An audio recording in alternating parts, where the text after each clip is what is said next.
Hello, everyone. First of all, my heartfelt condolences for all those that we have lost, either in body or in spirit, to this sweltering August heat.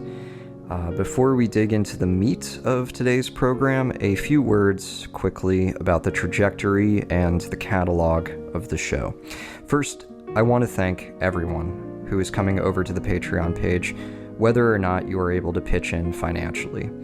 The small number of you, and it is a small number at the moment, who give $5 monthly to keep this whole train on the tracks and move me closer to quitting my day job and going full-time into my passion, my dream, left-wing propaganda, I want to thank you so much.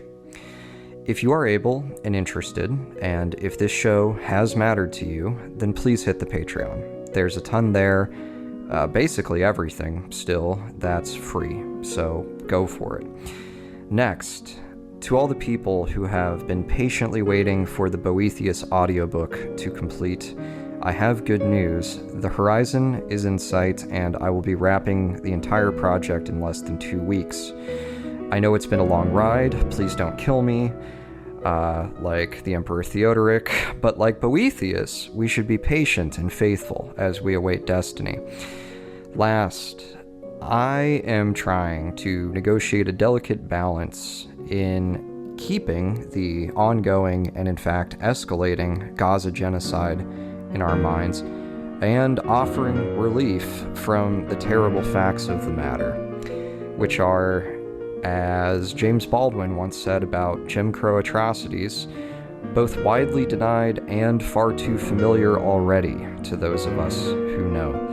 I will simply say that if you would like to donate meaningfully towards rescuing Palestinians trapped in Gaza, I have links in the description from other creators that I trust, including individuals in Gaza right now awaiting life-saving surgery, reputable charities such as MSF, which is Doctors Without Borders, and other high-impact Palestinian rights groups that do political work like the Palestinian Youth Movement.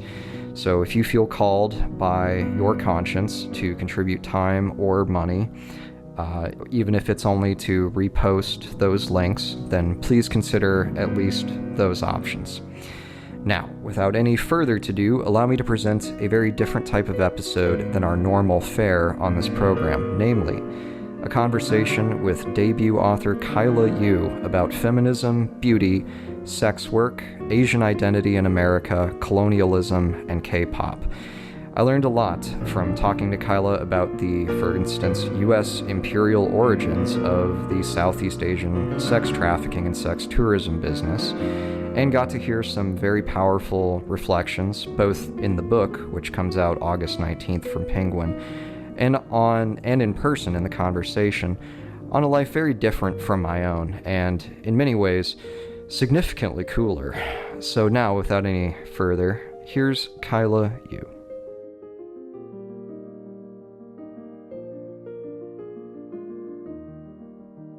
All right, it is Monday, August 4th, and I'm joined today by Kaila Yu. Kaila is the author of the new book, Fetishized, A Reckoning with Yellow Fever, Feminism, and Beauty, available August 19th.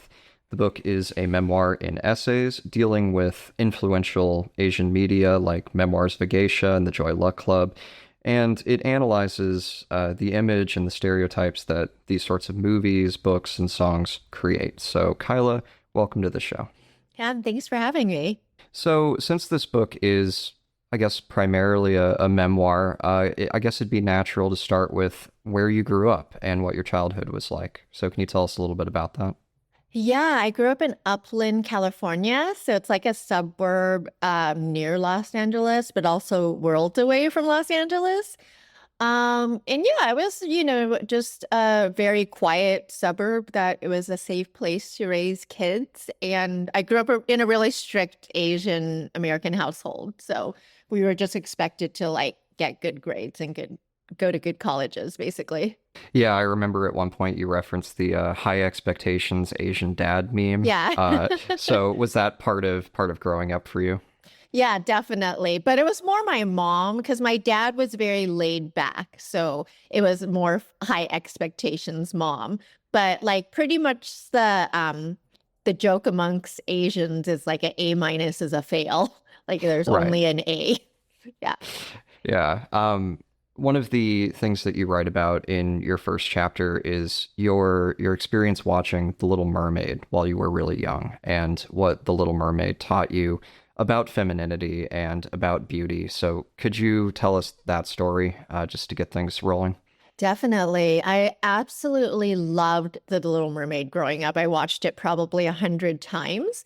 And it's funny because I also had read the Hans Christian version, which is not at all like the Disney version.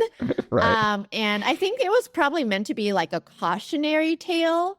And then Disney transformed it into like an aspirational tale. Hmm. But basically, in the original story, the Little Mermaid, um, she, same basis, she's fallen in love with this prince after seeing him once, and like she goes to the witch cuts out her tongue and then like transforms her into legs, and it's very painful. And she's like, you'll get these legs, but you have to like feel like you're walking on knives and your feet will bleed. And she's like, okay, I'll do this for this man that I just met. Right. Um, and then she like gets to meet the prince, and the prince treats her like a pet. He's like, oh, you could sleep by like this cushion by my door.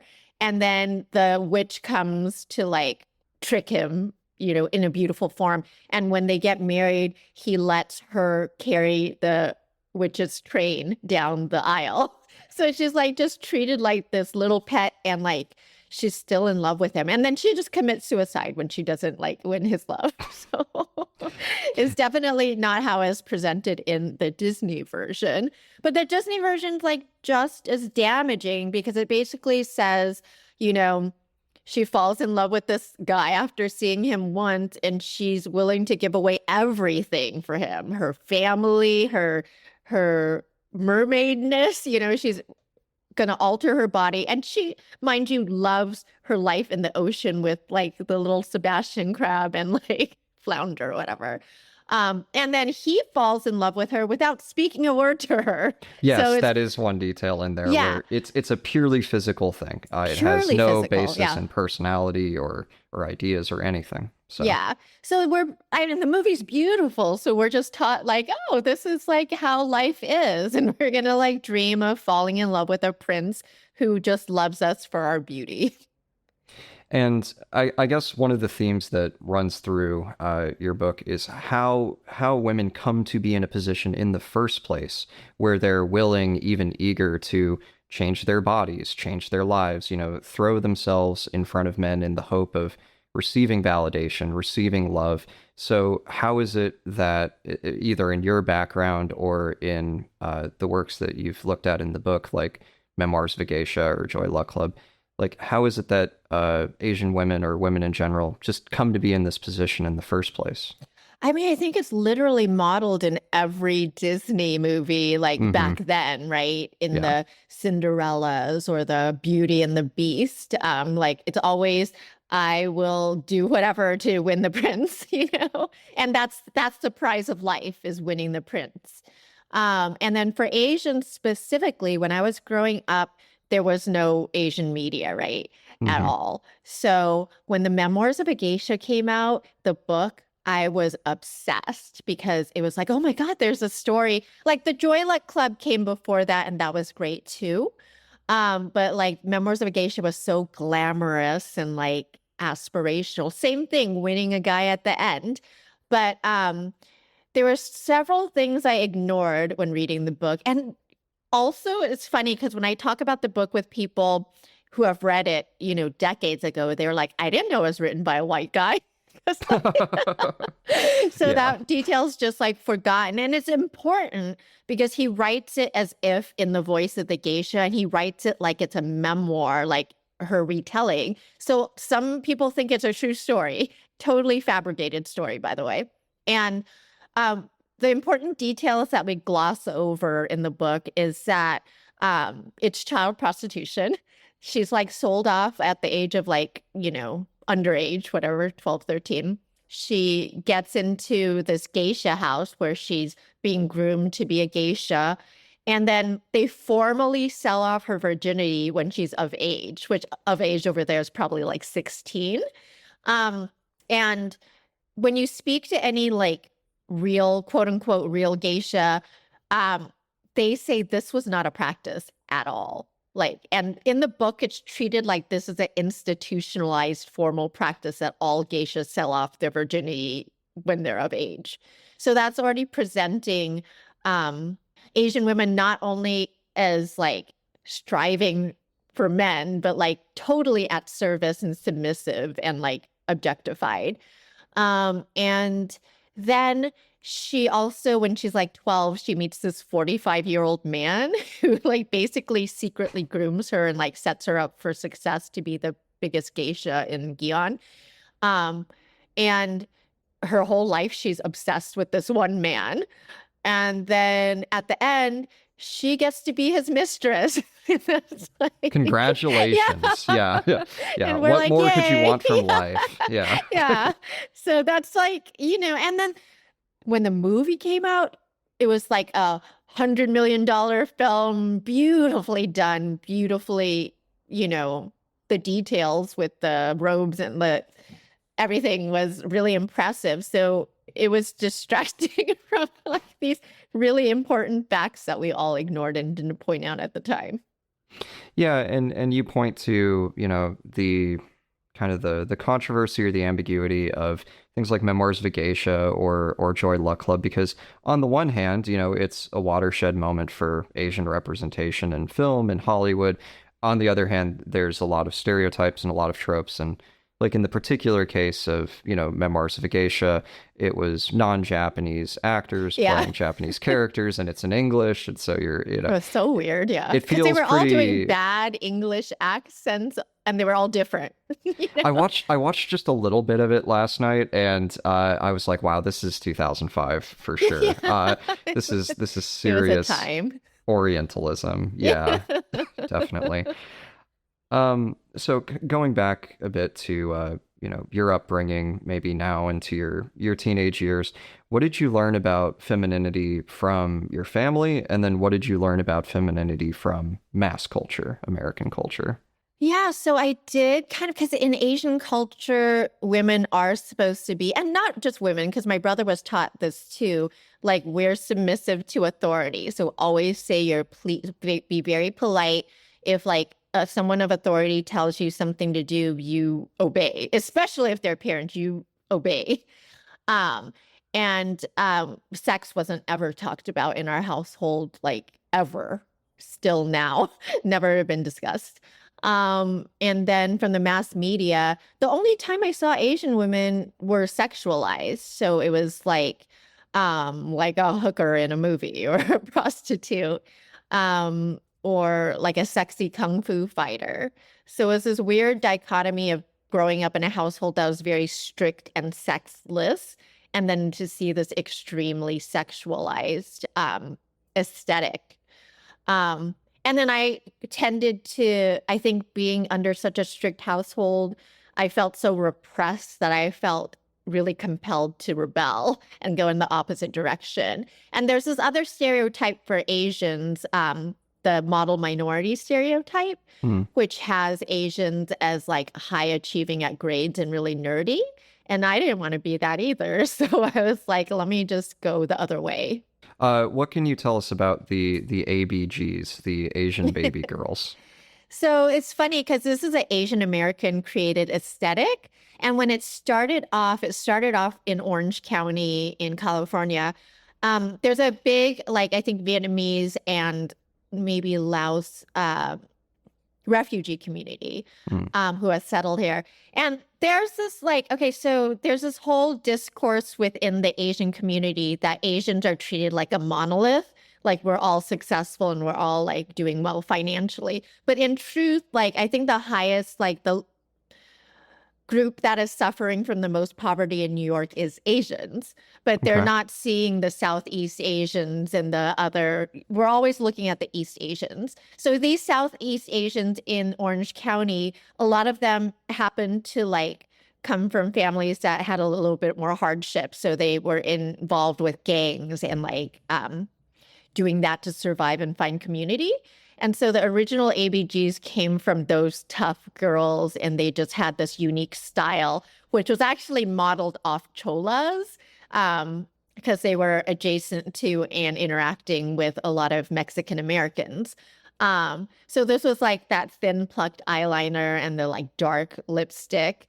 And it wasn't sexualized at all, but for some reason, when like East Asians started copying this look because they were trying to be badass and cool and trying to be like gangster without really, living the life, they kind of appropriated this look, and it somehow became sexualized. Like, I think it kind of coincided with the rave culture that was really big in the early 2000s, where everybody was just on ecstasy and wearing like teensy tiny outfits. And somehow that became the ABG now. And we've like totally forgotten about the real aesthetic it came from originally. But it's funny because even as an Asian American creates their own stereotype, it's still sexualized, because that's just our natural westernized view of Asian women, I think. Even to view ourselves as sexy. Sure. And I mean, one of the another thing that you look at is Madama Butterfly, and then the Weezer album Pinkerton, right? Yeah. So Madama Butterfly, I actually took a philosophy of opera class, and Madama Butterfly came up. And there's this thing that always happens before showings of Madama Butterfly or before you talk about it, which is there has to be this hand-wringing about, oh, we know that this is a grooming thing, this is Orientalism, this is terrible. And the conclusion is like, yeah, okay, we agree to feel bad about it, but we're still going to go see it because it's Puccini, because it's epic, because the music is wonderful. And, Pinkerton, the Weezer album, is directly modeled. It's a concept album. It's directly modeled on, Madama Butterfly and Rivers Cuomo having, pretty openly, I think, an Asian fetish. So he denies it, actually, very he denies it. vociferously. Okay, Yeah, all right. yeah. But Allegedly, people have observed. Yeah. Although he did literally say, "You half Japanese girls do it to me every time." Yeah. So I'm just quoting the man from his own mouth. But at any rate, so where do you think this comes from? I mean, why do you think that white men, European men in particular, fetishize Asian women? And then while we're at it, like, can we try and go towards a definition of what fetishization is? You say in the introduction, like, it's a difficult term to really pin down because it's sort of at the point where appreciation tips over into a creepy obsession. Mm-hmm. And where exactly that is hard to say. But anyway, tell me what you think. Yeah, so I mean, I think the simplistic explanation is that European or white men have always been introduced to Asian women when encountering them in Asia as prostitutes, because it's often colonialism. So it's a lot of times the soldiers are encountering prostitutes only, and then kind of like making it equivalent to real Asian women who they probably never encountered during their time there. But it's also like it was formalized, like the rest and restitution. Okay, so let's go back to the Philippines. I think like the 1899, right. I didn't get to talk about this in my book because I had to take a lot out. But like around the time of the Spanish occupation in the Philippines, the Filipinos began to revolt. And then the Americans came and said, hey, we'll help you. And the Filipinos were like, no, because you're going to just occupy us. And then the president at the time, I forgot who, he was like, no, we promise we won't. And so they defeated the Spanish. Immediately after, they're like, okay, we're going to colonize you. And then the Filipinos were like, no. And then there was a war for like decades where they literally, it was kind of like genocide, really. It was brutal. Absolutely. Yeah. So then there became after this country is destroyed and there's poverty and famine, prostitution, whatever business or industry springs up because people are starving. And so the military's there, and they start to refer to Filipino women as little brown fucking machines powered by rice. And this is just kind of a known saying that everybody knows. And they treat the women like animals, and they're like, I think one of the women said, like, oh, we were just treated like three holes, and we need to perform all three holes or whatever it's expected of us, because we're treated as lower than animal. So that's kind of like the first war incident. But then you get like the Vietnam War and World War II, where after the soldiers are done fighting, they're sent to rest and recreation in like different Southeast Asian countries, a lot of it Thailand.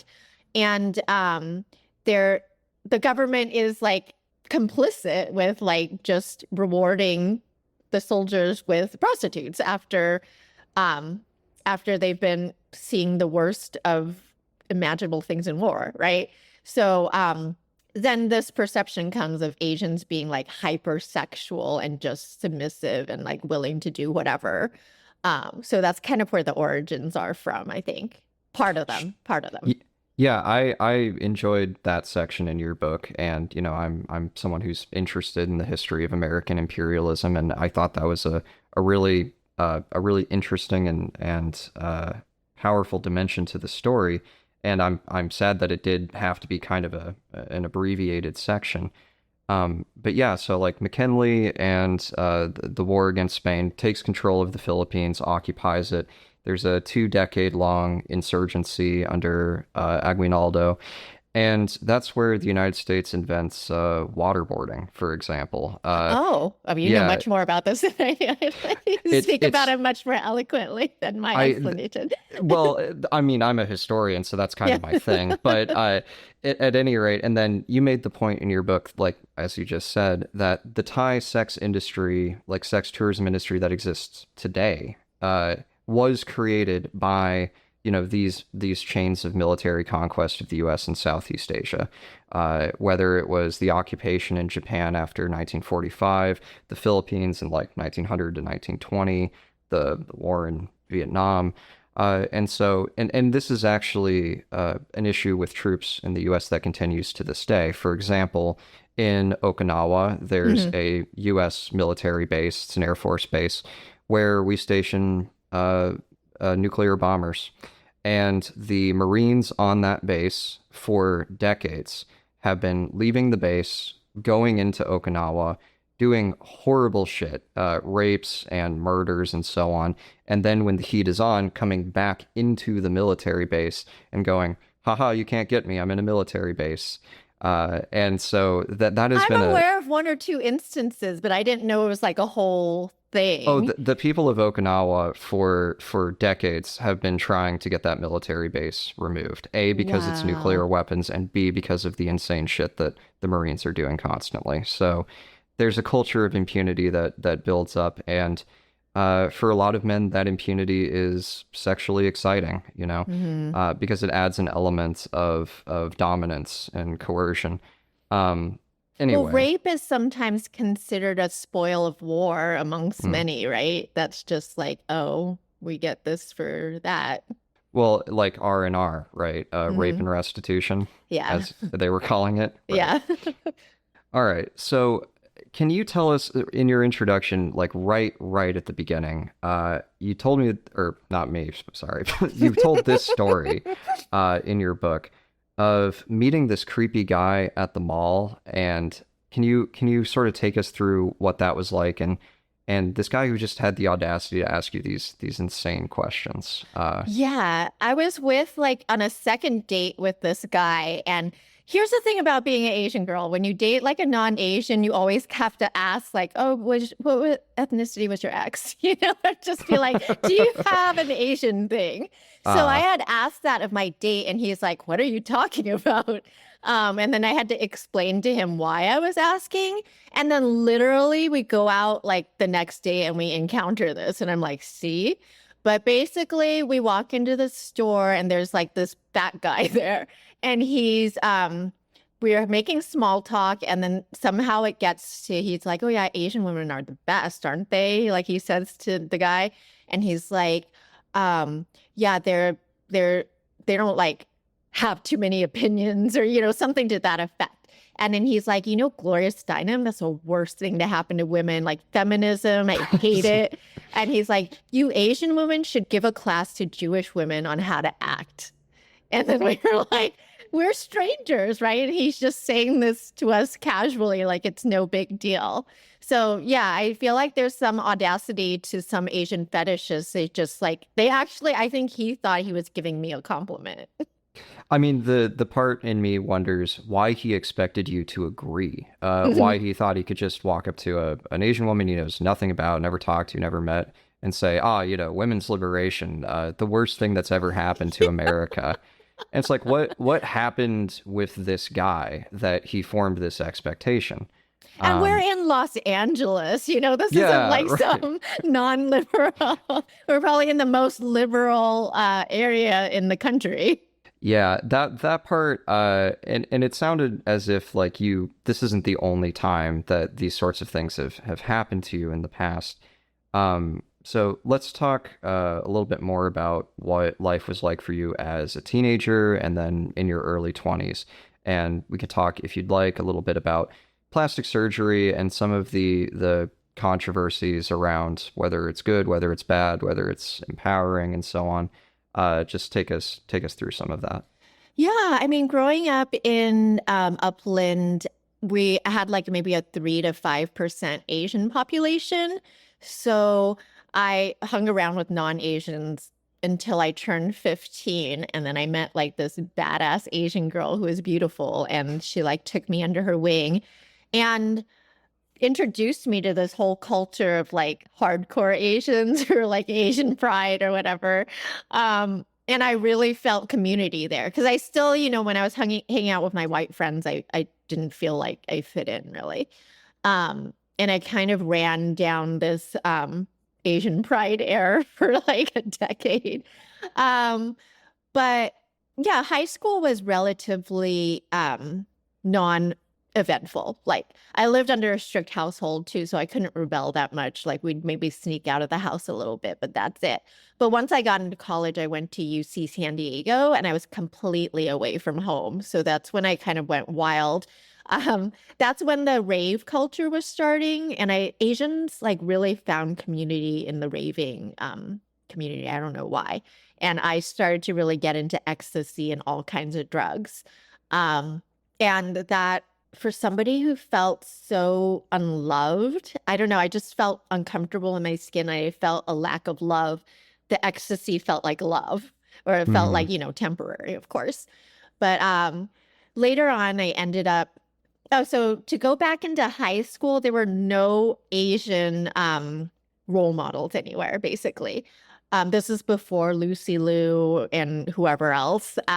And the internet was just starting. I think we had just gotten our AOL CD, and I was like going around on there on GeoCities websites or whatever.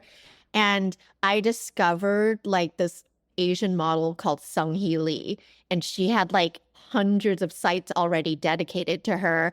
And she was like the most beautiful Asian woman I had ever seen. And my guy friends were in love with her. And I was totally ignored in high school. So I was like, this is my idol. Like, I want to be like her. She happened to be a Playboy model.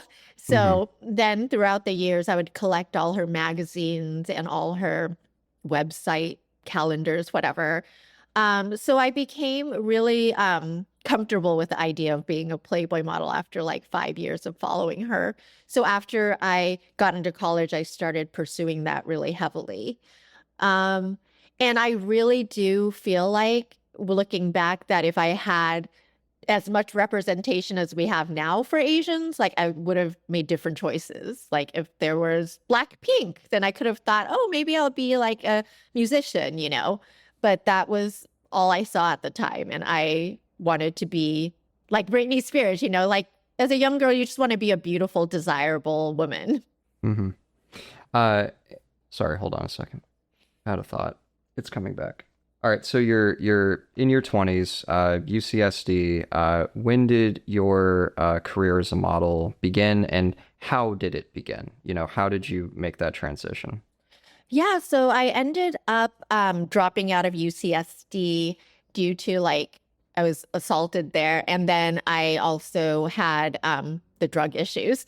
And then so I ended up moving back to LA and then really pursuing the modeling very aggressively. And it was crazy back then because we barely had the internet. The internet was just starting. So I was just blindly submitting to like creepy ads in the back of the LA Weekly that said looking for models. So I got myself in a lot of dangerous situations, honestly. Like, I was going to say, you must have some harrowing stories. Yeah, I'm very lucky that, there's been terrible things that have happened to women who have went on modeling auditions or whatever that weren't that. And I'm lucky I didn't disappear, Right. But what really, I think, changed things for me was I was following this model forever, Sung Hee Lee, and she started to feature models on her website. So I ended up submitting to her and getting accepted. And then that was a huge boost for me, and then kind of opened up doors to other magazines and calendars. But yeah, I just like aggressively submitted myself to places. And in the introduction, you write about how there are some things in the past that you treat now as a cautionary tale. And I think that's true of absolutely everyone's past. You look back, you think to yourself, oh, maybe I would have made a different decision here. And you talk about how you didn't have the representation that you would have liked. It was hard for you to imagine a future for yourself outside of these really narrow outcomes. I mean, once you ruled out, being a sort of conventional overachiever type, doctor, lawyer, engineer type thing, what was really left for someone in your position? And so I guess which elements of your story do you consider a cautionary tale, and then which elements of your story do you feel more proud of and would be happy to do again if you were young? Well, yeah, definitely. The cautionary tale is when I was at UCSD and when I was going on these weird modeling auditions, and I ended up getting assaulted on one of them on camera.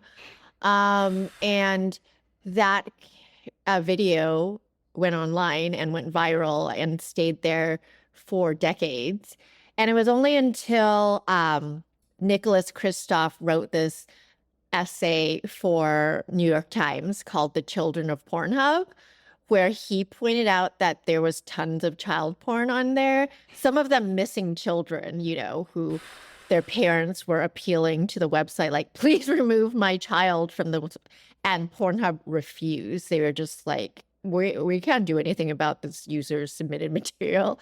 And then when that article came out, Visa and MasterCard said, we're not supporting you anymore, even though they've known about this stuff for years, right? Right. But now the PR is wrong and they have to, right, okay. So then Pornhub took off millions of videos after that article came out. And then it was really easy, not easy, but you can go to them and say, hey, this is like a revenge porn or this is an assault, and they would actually remove it.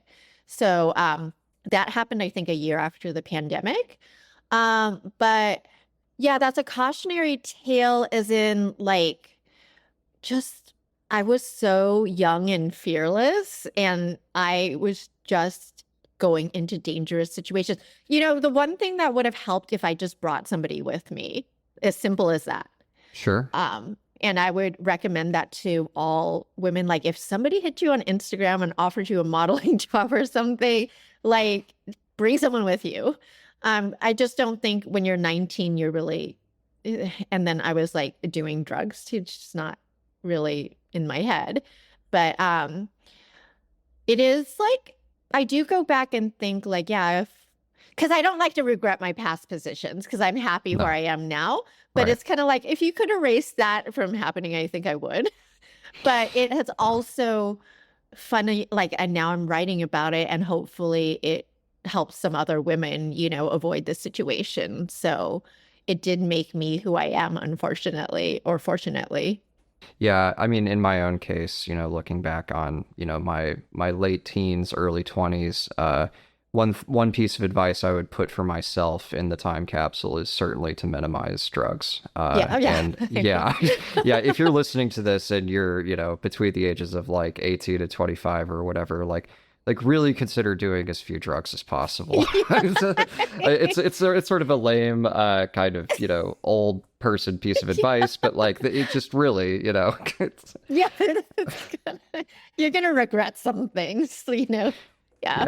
yeah, yeah. Um, okay, so one of the themes I want to touch on is sex work because there's a split in interpretation between feminists and even feminists on the left about the status of sex work as something that, you know, is potentially reinforcing of patriarchy and potentially degrading to women, but at the same time a perfectly legitimate form of employment where, you know, people work and make money and deserve respect and rights and so forth for doing that work just like anyone else. And I wonder, you know, with your experience as a pinup model and so on, just how do you think about those issues?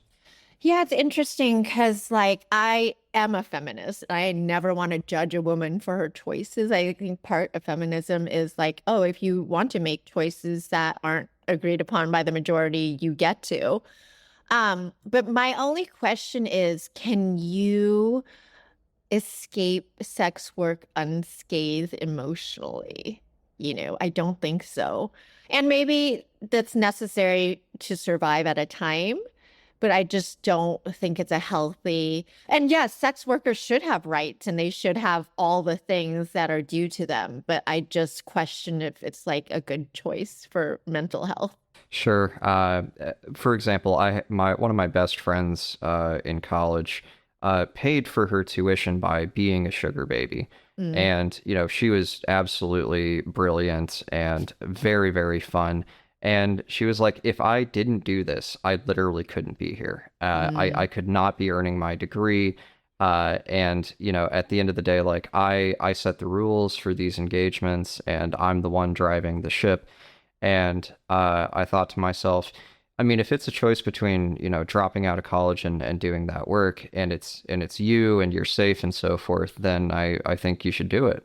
But I've never known exactly how to feel about this issue because there is so much exploitation, there is so much human trafficking, Mm. uh, and it's just it's difficult to know what the policies should be. I Yeah. I mean, if you can do it unscathed and you're fine with it, go for it, I think.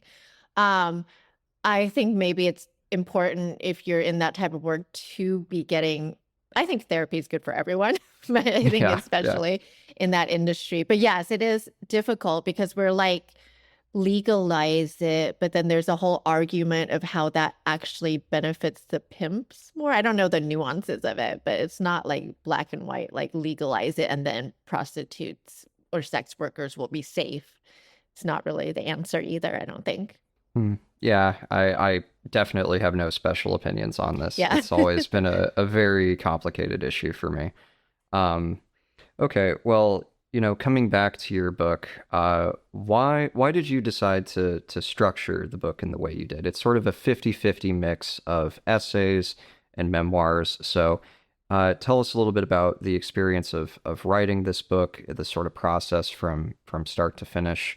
I'm writing a book right now. It's incredibly hard.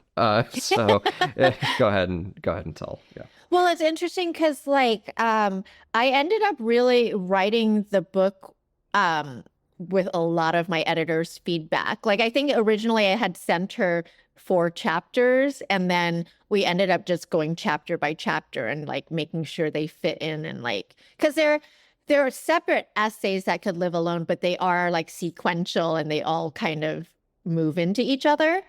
But the reason so much, and yeah, I think people will be surprised how much historical research is in there. It's actually just like I discovered so many shocking things that I had to include them. That's really the only answers. Like some of the statistics that I discovered will be disturbing for everyone to read because like I didn't even know some of these things going in. One example, which one of the most shocking, I think, is the one about when the US came to occupy Japan after World War II. So the Japanese had comfort stations where they would basically traffic women of like Korean mostly, but other East Asian or Southeast Asian ethnicities. They were sex slaves that would had to serve as soldiers, and they had to do like 50 soldiers a day or something absurd.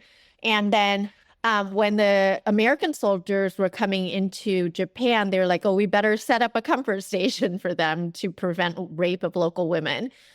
So they set up a station, and the prostitutes who worked there, one of like the reports were that the sex was so animalistic and like disturbing and ghastly. And then they had to service 10 to 50 soldiers a day. And then the comfort station was rampant with STDs, so they had to shut it down. And then the rapes rose from 50 a day to 330 a day. So it was like learning facts like that. It was like, how could I not include that? It's important, I think.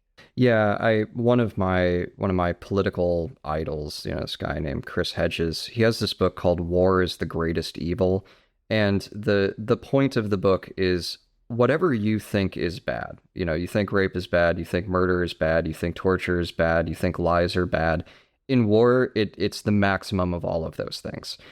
Where do more rapes happen than during wars? Where does torture happen more than during wars, and so on? And the U.S. as a nation has a particularly bloody legacy in the 20th century, and it shouldn't come as a surprise that American soldiers did to conquered populations of Korean and Japanese women the same thing that Russian soldiers did to German women when they invaded at the end of World War II, or as armies and nations have done throughout history, because it's war, and war is fundamentally, in my opinion, the greatest evil. Yeah. So, but we Americans like to think of themselves as different and special in that regard, and that's never sat right with me, at least. Well, it's kind of our privileges are built on war, right? Absolutely. Yeah. To the victor goes the spoils, and then, how else could we have prevailed if we weren't so great in the first place, right? So, at any rate. So, I didn't, get a chance to read all of your book, but I wonder if you ever got to talk about Everything Everywhere All at Once. Have you seen that movie? Are you familiar with that movie? I have seen it, and there were a lot of media I couldn't include because it just didn't take place during that time period.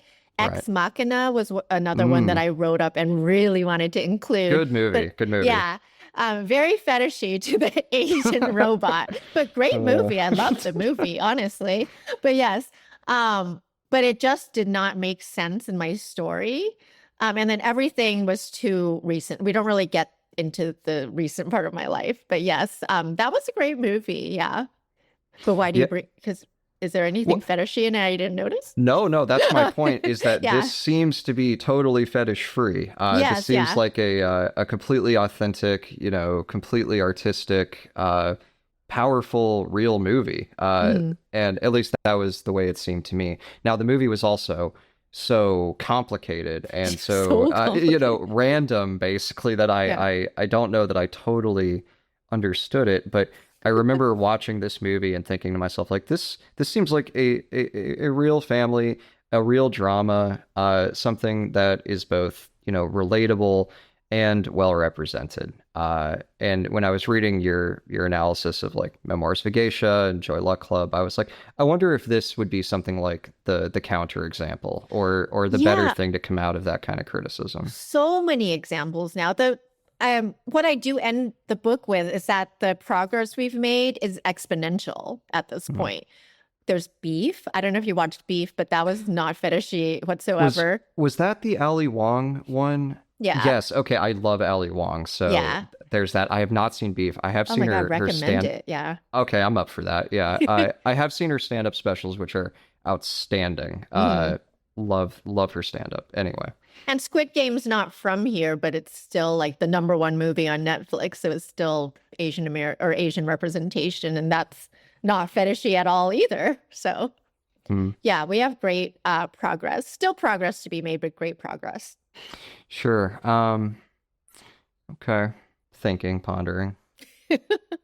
Well, I think what really like would be unfathomable to high school me is that K-pop is on the radio, Oh that yeah. non-Asians are learning Korean to understand the Korean and Koreanese. Like, it's crazy. Not only were there no Asians on the radio back then, now it's like K-pop's all over the world. Like, everybody knows it. Everyone except me. I have absolutely no knowledge of K-pop or But you've heard J-pop. of it. So, You've oh heard of it. sure, Yeah. sure. I've Yeah. heard of it, You and are I've not the seen. audience. Yeah. You're No, not. probably not. But I'm familiar with the aesthetic. I've heard a few K-pop songs. But yeah, not an area of special expertise for me. Yeah. Um, so why do you think that would have been so hard for you to imagine when you were younger? Well, we didn't have any Asian singers, and I couldn't even like to think of a Asian like they Blackpink were headlining Coachella. Like BTS is on the cover of Time magazine. That's unimaginable. Like, because Asians were not on these magazines. We weren't at the MTV Movie Awards unless we were the Harajuku girls, like bowing and dancing behind uh, Gwen Stefani. Like, we weren't the ones holding the microphone. So it just was not anything I ever saw growing up. But then there was your band, right? Nylon Pink. Yeah. Can you say a little bit about your experience as a musician? Yeah, so that was probably 12 years ago. And so it ended up being an all Asian American girl band, but it didn't start off that way. It was just me and my Asian girlfriend decided to start a band. And at first, we had a white male guitarist and white male drummer. And then we Hmm. just played a lot of dive clubs around Hollywood. But then, like, the guitarist was like, "Oh, I'm quitting the band." And then somebody was like, "I got this hot Asian girl who's like an amazing guitarist."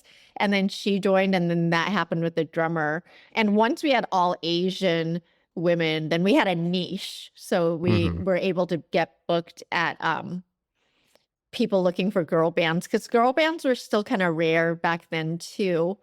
Um, so in a way, it helped us that we were all Asian. We like played anime expos, could tour all of those. And then we covered some K-pop songs and kind of got a lot of virality there.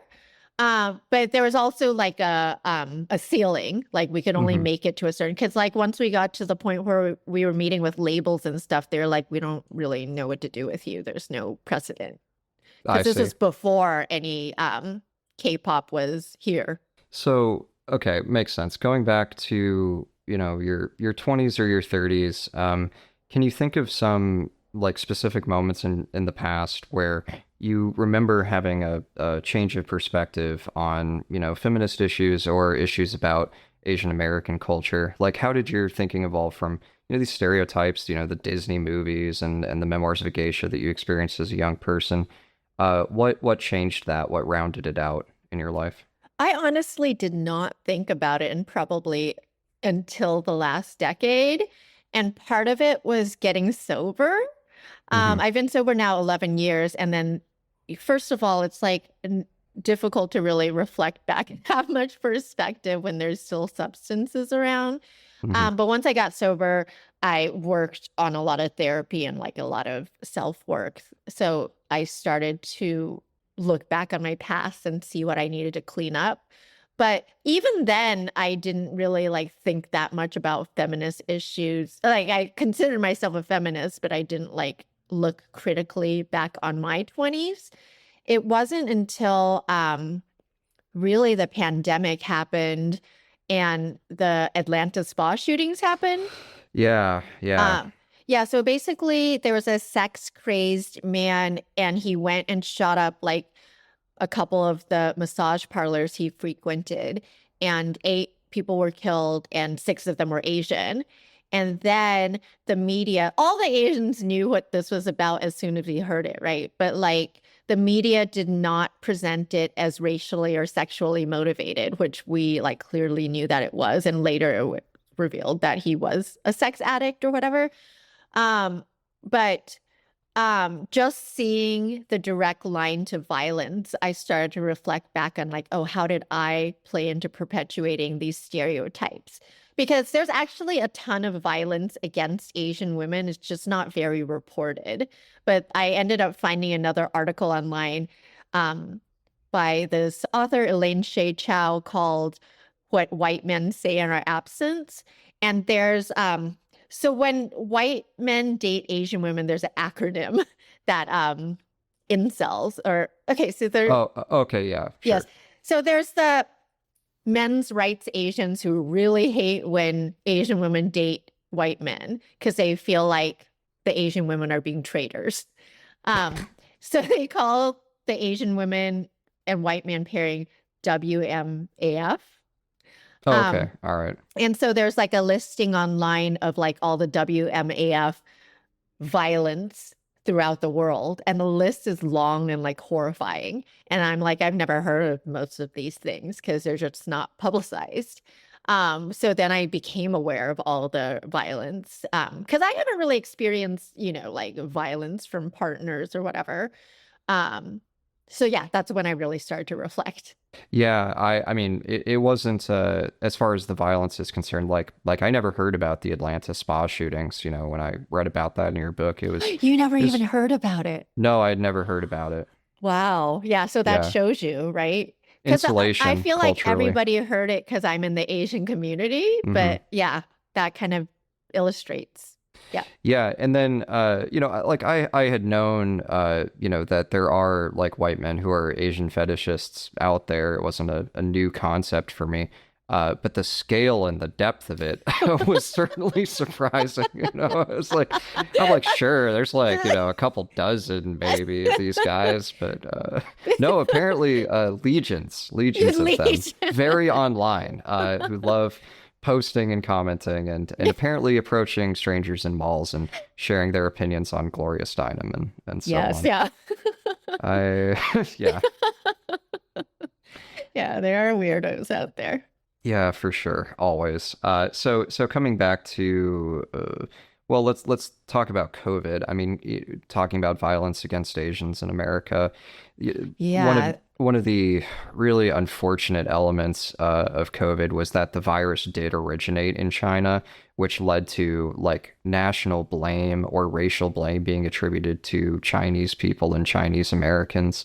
And, it's like the Trump administration was like, the all-time high watermark of like racial hatred in the United States for a lot of different groups. But, him going out there in front of the cameras and saying the China virus, Yeah. Over and over. over and over, right? And meanwhile, like some number of people are going up to him saying like, if you keep putting China and virus together like that, there might be anti-Asian American hate that happens as a result. And he goes, China virus, China virus, China virus. Yeah. So what's your take on all that? No, I had never experienced that in my lifetime. Like I personally I've probably experienced microaggressions that I didn't notice, but I've never had somebody come up to me and yell something racist to my face. And I still haven't. But online I was observing like there were people attacking old Asian women on the streets, and it was just so many videos. And a lot of people I know reporting that people were saying, go back to your country. And of course, I get these comments on social media, but like nobody's like said it to my face. And it was just horrifying because Atlanta spa shootings happened in the midst of all this hate that had been going on for a year. So it was particularly disturbing because of the landscape it was taking place in. Yeah, it was another issue that unfortunately got submerged under like 900,000 other terrible things that were happening kind of simultaneously. Okay, I mean we're kind of coming up on the end here. I guess my sort of concluding question is, if you were tasked with being like, an adult mentor to a teenage girl and she came to you and said like, I want to be free, I want to be my own person, I want to live as fully as possible and escape all the conditioning and bullshit in the culture around me. Like, what would you tell her? I am reading a book now that is changing my life. And I think like if I were to go to young women or my young self, I would just tell her you are loved. If I knew I was even a little bit loved, I think I would have made different choices. But also this book, I don't know if I said the title already, but it's Love Yourself Like Your Life Depends on It. And it's just like teaching you how to love yourself and rewire yourself to like make loving yourself the most important thing. And I think it is, because if we were all taught like self-love, then from that you have space for compassion for others and all the other things that we want from people. But yeah, if we could teach women to generate their own self-love instead of expecting outside validation. And we live in the patriarchy, so it happens to be like you're probably seeking validation from the male gaze. If we could just teach them to generate their own self-love, I think it would change a lot. Yeah, perfectly good answer. I think back to when you talked about taking MDMA when you were younger, and feeling it was like surrogate chemical love, right? A drug that's stepping into that social absence, and that's something you hear a lot from people that are in recovery or people that have an experience with addiction to opiates, for example, is like, this made up for my, lack of parenting in my childhood, or this made up for terrible heartbreak or loneliness. And there are studies that have been done, like, for example, when American GIs came back from Vietnam, a huge percentage of them were hooked on heroin because they had been using, vast amounts of it while they were deployed. And when they came back to the United States, everybody anticipated that there would be this huge problem with the heroin addiction continuing. And definitely for some vets, it did. But what they found was that when you took people out of, this crazy, violent, brutal PTSD-like situation of having to fight a war, and you put them back in their communities with their friends and their families, and they had spaces where they could talk to other veterans, the more social connections you had, the more little stars in the constellation that you could connect in your life of people that care about you, friends that will listen to you, positive romantic relationships. The more of those you had, the more protected you were against developing an addiction. And that addiction psychologically is rooted in loneliness. And one of the things that, like you mentioned, incels or, creepy white men on the internet. The root reason that there are incels and creepy white men on the internet is the decline in friendship. The numbers are really, really sobering. About 1 in 4 men have no friends. Nobody that, nobody that they could talk to. Like, the way the survey was done was like, do you have someone that you could call if something bad happened, like to talk to them? And 1 in 4 men, the answer is no. That's crazy. Yeah, the number of people who have literally zero friends has gone up by like a factor of 3 in the last 10 years. So it's a terrible, terrible problem. Well, I think that relates back to, I feel like the patriarchy is damaging for everyone, not just women, because men are taught to be stoic and unemotional and not share about their problems. So I feel like men have to live up to these impossible standards that many men don't want to live up to, honestly. I certainly don't. One of the things, like, I'm a historian of philosophy, and one thing that's kind of big in the internet philosophy world and has been for years is stoicism, like you said. And it's fundamentally like, how do we develop this, extremely layered form of self-control where we're totally buffered against all of our bad feelings, and we distance and detach ourselves. Like, there's this story about this ancient Roman senator who was thought of as like the perfect stoic.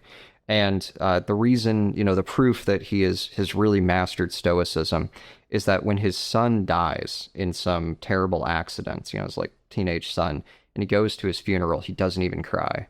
And everybody's really impressed with this guy. Yeah. They're like, I mean, look at him. He's such a great man, such a great philosopher that he's not even sad about his son dying.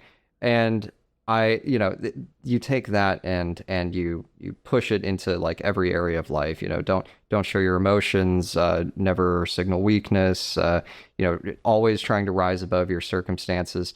And I think it also makes people profoundly lonely. Like, if you tell people that there's no acceptable way to complain, I mean, just regular bitching and whining is a big part of friendship. Yeah. So, Oh, man. I'm glad we're progressing as a society bit by bit. Doesn't always feel like it when you turn on Yeah. the news. I think it's but- like 2 steps back or whatever that saying is. 2 steps forward, 1 step back. Yeah, I would say so. All right, Kyla, why don't you let everybody know where to find your book, and we will call it a day. Yeah, my book will be out August 19th, and you could find it in all stores. And you could just find me by my name, Kaila Yu, like on website, social media, and everything. Perfect. Thank you so much for coming on. Thank you.